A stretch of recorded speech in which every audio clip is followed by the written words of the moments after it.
Everyone, welcome back to my channel. हम लोग पढ़े हैं क्लास 12 का चैप्टर पी ब्लॉक और पी ब्लॉक के अंदर हम लोग पढ़े हैं ग्रुप 15 और ये है ग्रुप 15 का lecture number 3, right. Previous video में हम लोगों ने क्या पढ़ लिया था?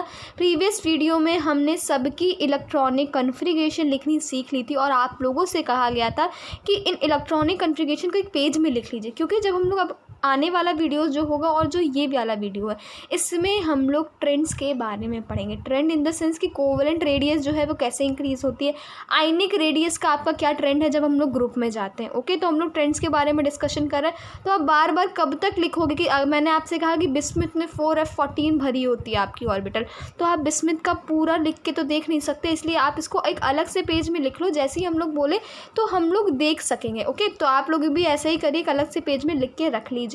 तो जो ये वाला वीडियो है और नेक्स्ट वाला जो वीडियो है, जैसा कि मैंने कहा इन दोनों वीडियो में हम लोग ट्रेंड्स डिस्कस करने जा रहे हैं। बहुत ध्यान से ट्रेंड्स समझिएगा कि कई बार बहुत ज़्यादा कन्फ्यूज़न होती है, इसलिए हम लोग एकदम धीमे चलेंगे, आराम से चलेंगे ताकि आपको कोई भी कन्फ्यूज़न ना हो और ट्रेंड्स को रिवाइज करते रहिएगा। मैंने आपसे कहा भी है कि आप जब भी पी ब्लॉक के लेक्चर्स देखिए, आप प्रीवियस वीडियो जो भी है उसको रिवाइज करके आइए। तो प्रीवियस वीडियो हमारा क्या था?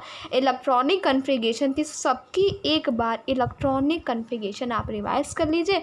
तो आज हम लोग पढ़ेंगे कोवेलेंट रेडियस के बारे में, आयनिक रेडियस के बारे में और आयनाइजेशन एंथैल्पी के बारे में। ओके, देखिए अब सबसे पहले हेडिंग लगाइए कोवेलेंट रेडियस।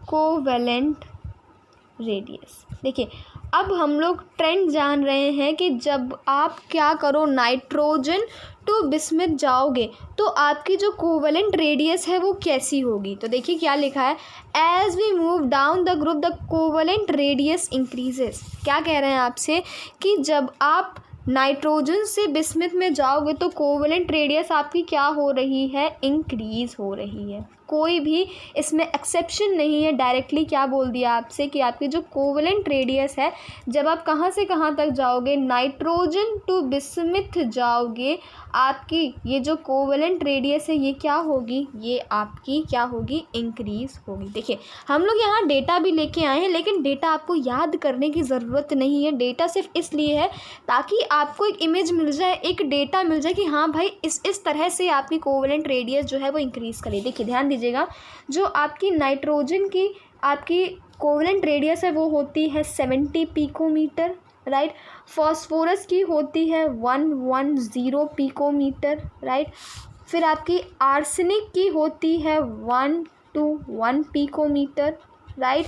फिर हमारे एंटीमनी की होती है 141 पिकोमीटर और आपकी बिस्मिथ की होती है 148 पिकोमीटर। देखिए हमने जो आपसे कहा कि आपकी जो कोवेलेंट रेडियस है वो इंक्रीज़ हो रही है, डेटा के साथ आपको बता भी दिया कि जी हाँ आपकी कोवेलेंट रेडियस इस तरह से इंक्रीज़ हो रही है। लेकिन एक ध्यान देने वाली बात यहाँ भी है कि जो कोवेलेंट रेडियस है वो यहाँ से, यानी आपके एंटीमनी से बिस्मिथ में बहुत ही ज़्यादा स्मॉल चेंज है। ऐसा क्यों?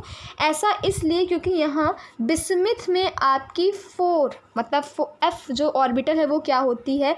फिल्ड होती है। इस वजह से यहाँ क्या है? मिनिमम क्या है? मिनिमम इंक्रीज़ है। देखिए हमने क्या बोला, बिस्मिथ में आपकी क्या भरी होती है? एफ ऑर्बिटल भरी होती है और इस वजह से यहाँ क्या है? यहाँ सिर्फ बहुत स्मॉल सा इंक्रीज़ हो रहा है। किसमें? कोवेलेंट रेडियस में। ठीक है, अब चलिए पढ़ते हैं आयनिक रेडियस के बारे में। आयनिक रेडियस के बारे में देखिए, आयनिक रेडियस में क्या है? आपका एक्सेप्शन आ रहा है। देखिए जो आपका एंटीमनी है और बिस्मिथ है, have ionic radius less than rest of the element. देखिए जो आपका नाइट्रोजन है, फॉस्फोरस है आपके पास और आर्सेनिक है, लेकिन एंटीमनी और बिस्मिथ की जो आयनिक रेडियस होती है वो इन सब से कम होती है। ऐसा क्यों? ये आपसे क्वेश्चन पूछ सकता है। तो देखिए पहले हम लोग डेटा लिख लेते हैं, फिर हम लोग इसमें आगे बढ़ते। देखिए हम लोग आयनिक रेडियस पता करें तो आयनिक रेडियस में कौन से आयन्स बनते हैं? देखिए आयन आपको N3+ जिसकी आयनिक रेडियस है 171 पिकोमीटर, राइट। फिर P3+ जिसकी है 212 पिकोमीटर, राइट। फिर हमारे पास क्या है? हमारे पास है आर्सेनिक As+3 जिसकी है 222 पिकोमीटर। फिर हमारे पास क्या है इसमें, जिस एक्सेप्शन की हम लोग बात कर रहे थे कि हमारे पास जो एंटीमनी है, जिस एंटीमनी +3 जिसकी आयनिक रेडियस क्या है, आयनिक रेडियस है इसकी सिर्फ 76 पिकोमीटर, राइट। और बिस्मिथ की Bi+3 इसकी आयनिक रेडियस है सिर्फ 103 पिकोमीटर, 103 पिकोमीटर। देखिए जितने भी आपके पास एलिमेंट हैं उनमें आपकी एंटीमनी और बिस्मिथ की सबसे कम आयनिक रेडियस है। यहाँ क्या है, एक्सेप्शन है, तो प्लीज़ इसको नोट करिए, एक्सेप्शन। तभी हम लोग यहाँ डेटा भी लेके आए कि जहाँ आपको एक्सेप्शन मिले आप उस चीज़ को नोट भी करो। देखिए ऐसा क्यों होता है, यहाँ रीज़न देखिए, this is because antimony and bismuth have completely filled D and F subshell which have least shielding effect। आपसे क्या कह रहा है कि ये जो आपका एंटीमनी है और जो आपका बिस्मिथ है इसमें क्या है, completely filled D and F subshell। देखिए आपके पास है एंटीमनी, इसमें आपसे कह रहा है इसके पास completely filled है क्या, F ऑर्बिटल्स और D ऑर्बिटल्स। देखिए इसमें आपको क्या है, कम्प्लीटली फिल्ड मिल रही है D ऑर्बिटल, और आपको बिस्मिथ में भी कम्प्लीटली फिल्ड F ऑर्बिटल मिल रही है और D ऑर्बिटल मिल रही है। ठीक है, आगे बढ़ते हैं। जिसके पास क्या होता है, लीस्ट शील्डिंग इफेक्ट होता है, किसमें आपका बिस्मिथ और एंटीमनी में D और F ऑर्बिटल फिल्ड हैं, जिसकी वजह से बहुत कम क्या होता है, शील्डिंग इफेक्ट होता है। शील्डिंग इफेक्ट की वजह से क्या होता है, देखिए ये फॉर एग्जांपल आपका न्यूक्लियस है और ये इलेक्ट्रॉन है। लेस शील्डिंग इफेक्ट में क्या होता है, ये इतना ज़्यादा न्यूक्लियस इन इलेक्ट्रॉन्स पे अपना फोर्स ऑफ अट्रैक्शन देता है कि ये जो इलेक्ट्रॉन होते हैं ये बाहर नहीं जा पाते हैं, किसके लिए, डोनेशन के लिए, या फिर ये आयन नहीं बन पाता है। इसलिए आयनिक रेडियाई किसकी, एंटीमनी और बिस्मिथ की सबसे कम होती है in comparison to all the elements in the group 15। Okay, तो इस चीज़ को याद रखिए। रीज़न क्या है, रीज़न है आपका completely filled F orbital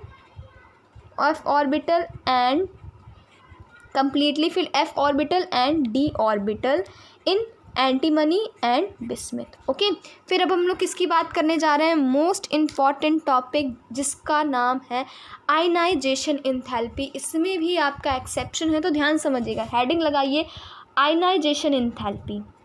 ionization enthalpy, ionization enthalpy I hope सभी को पता होगी क्या होती है आयनाइजेशन एंथैल्पी। फॉर एग्जांपल हमारे पास एक मेटल है, अगर आप इसका एक इलेक्ट्रॉन निकाल लोगे तो ये क्या हो जाएगा, ये आपका हो जाएगा M+।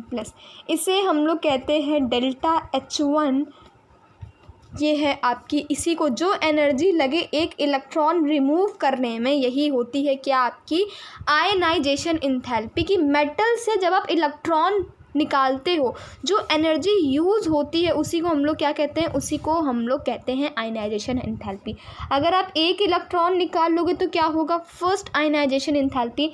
अगर आप क्या करोगे, इससे एक और इलेक्ट्रॉन निकाल लोगे तो क्या होगा, ये हो जाएगी सेकेंड आयनाइजेशन एंथैल्पी, ΔH2। ठीक है, फिर क्या करोगे आप, एक और अगर इलेक्ट्रॉन निकाल लोगे तो आपका M3+ बन जाएगा और ये आपकी हो जाएगी थर्ड आयनाइजेशन एंथैल्पी। ठीक है, अब देखिए ΔH1 यानी जो आपकी फर्स्ट आयनाइजेशन एंथैल्पी जो है वो डिक्रीज़ करती है फ्रॉम नाइट्रोजन टू बिस्मिथ। बहुत इजी बात आपसे कह रहा है कि जो आपकी फर्स्ट यानी जब आप पहला इलेक्ट्रॉन निकालने यानी दैट इज़ ΔH1 जब आप निकालते हो, जो फर्स्ट आयनाइजेशन एंथैल्पी जो है वो डिक्रीज़ करती है from nitrogen to bismuth. First ionization enthalpy क्या होती है, डिक्रीज़ होती है, ध्यान रखिएगा। फर्स्ट ΔH1 क्या होता है आपका, डिक्रीज़ होता है। क्या होता है, देखिए आयनिक रेडियाई आपकी इंक्रीज़ हो रही है, सॉरी कोवेलेंट रेडियस आपकी इंक्रीज़ हो रही है, आयनिक रेडियस में आपका एक्सेप्शन है, और लेकिन ΔH1 यानी फर्स्ट आयनाइजेशन एंथैल्पी जो है वो क्या हो रही है, आपकी डिक्रीज़ हो रही है। ठीक है, अब देखिए सेकंड आयनाइजेशन एंथैल्पी और थर्ड आयनाइजेशन एंथैल्पी, इसमें क्या है, इसमें आपका एक्सेप्शन आता है। देखिए बिस्मिथ दोनों में बिस्मिथ की जो आयनाइजेशन इंथैल्पी है वो एंटीमनी से क्या है, ज़्यादा है। देखिए इसमें 1592 है। सेकेंड आयनाइजेशन इंथैल्पी की बात करें, फर्स्ट आयनाइजेशन इंथैल्पी, देखिए फर्स्ट आयनाइजेशन इंथैल्पी जो है आपका डेल्टा H1, इसमें कोई भी एक्सेप्शन नहीं है, वो क्या करती है, जनरली डिक्रीज़ कर रही है, ठीक है। लेकिन second ionization enthalpy that is delta H2 and delta H3,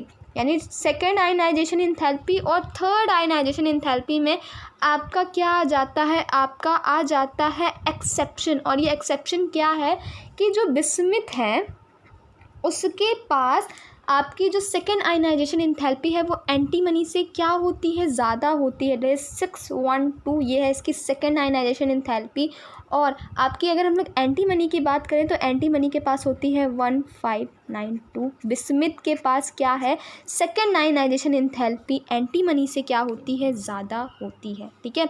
और फिर अगर हम लोग थर्ड आयनाइजेशन इंथैल्पी की बात करें तो बिस्मिथ के पास होती है आपकी 2446 और एंटीमनी के पास होती है 2443। अब ऐसा क्यों, इसका रीज़न समझिए। देखिए the second and third ionization enthalpy of bismuth more than antimony because of very small increase in size from SB to BI। क्यों ऐसा, क्यों ऐसा, पहला रीज़न है इसका very small increase in size. सबसे इसका फर्स्ट रीज़न है कि आपका जो साइज़ है वो बहुत कम इंक्रीज़ होता है from antimony to bismuth due to complete filled F orbital in bismuth. Okay, in bismuth F orbital is completely filled, so more energy is required to remove the electron। इसमें क्या है, इसका main reason देखिए क्या है, main reason है इसमें कि जो बिस्मिथ है इसमें आपकी F ऑर्बिटल क्या होती है, completely filled होती है। क्या होता है इसमें F ऑर्बिटल जो है आपकी वो completely filled होती है, completely filled होती है। इस वजह से आपकी जो बिस्मिथ की थर्ड और सेकंड आयनाइजेशन इंथैल्पी है वो एंटीमनी से ज़्यादा होती है। मेन रीज़न इसका यही है। जब भी आपसे पूछे ऐसा तो आप क्या लिख के आओगे, this is due to the completely filled F orbital of bismuth. Okay, और एक और रीज़न है कि बहुत कम साइज़ में चेंज होता है फॉर एंटीमनी टू बिस्मिथ, इसलिए भी आपकी जो थर्ड और सेकंड आयनाइजेशन इंथैल्पी होती है बिस्मिथ की वो क्या होती है, ज़्यादा होती है in comparison to antimony. Okay, अब एक चीज़ और है कि अगर हम लोग पीरियड में बात करें कि देखिए 14 ग्रुप, 15 ग्रुप, 16 ग्रुप, इन तीनों में किसकी आयनाइजेशन इंथैल्पी जो है जो सबसे ज़्यादा होती है, तो इसमें ग्रुप 15 की सबसे ज़्यादा होती है ionization enthalpy in comparison to 14 की भी इतनी नहीं होती है, 16 की भी इतनी नहीं होती, लेकिन 15 ग्रुप की सबसे ज़्यादा आयनाइजेशन इंथैल्पी होती है। ऐसा क्यों, ऐसा इसलिए due to the partial filled of P orbital. देखिए अगर हम लोग इसकी बात करें तो क्या हो गया, आउटर शेल में कितने इलेक्ट्रॉन्स होंगे, कुछ जनरल फॉर्म में बात करें तो NH2 NP2 टाइप के इलेक्ट्रॉन्स होंगे इसमें ग्रुप 14 में, ठीक है। 15 में बात करें तो होते हैं NS2 NP3। 16 की बात करें तो NS2 NP4 टाइप के इलेक्ट्रॉन्स होते हैं किसमें, आउटर मोस्ट शेल में। देखिए 15 में क्या है, 15 में आपका आ रहा है NS2 NP3, यानी इसमें क्या है, इसमें है पार्शियल फिल्ड P ऑर्बिटल। और हम लोगों ने पढ़ा है कि जो फुलफिल ऑर्बिटल्स होती हैं और जो हाफ फिल्ड ऑर्बिटल्स होती हैं वो बहुत ज़्यादा स्टेबल होती हैं। इस वजह से इससे इलेक्ट्रॉन निकालना बहुत टफ है। क्यों, क्योंकि इसके पास है हाफ फिल्ड P ऑर्बिटल। इस वजह से ग्रुप 15 के पास सबसे ज़्यादा होती है ionization enthalpy in comparison to 16 and 14। तो ये था आयनाइजेशन इंथैल्पी के बारे में डिस्कशन हो गया, आयनिक रेडियाई के बारे में डिस्कशन हो गया, कोवेलेंट रेडियस के बारे में डिस्कशन हो गया। आगे हम लोग पढ़ेंगे इलेक्ट्रोनेगेटिविटी के बारे में, मेल्टिंग पॉइंट, बॉइलिंग पॉइंट और एलोट्रॉप्स के बारे में। तो अगर आपको वीडियो अच्छी लगी हो तो चैनल कर दीजिएगा सब्सक्राइब, वीडियो करिएगा like. Till then bye bye everyone, thank you so much. अगर आपको कुछ भी नहीं समझ में आया है तो आप मुझे कमेंट्स में बता सकते हो, मैं पूरी कोशिश करूँगी कि आपके जो डाउट है वो क्लियर कर पाऊँ। Thank you so much. स्वस्थ रहिए, पढ़ाई करते रहिए, घर पे रहिए। Thank you.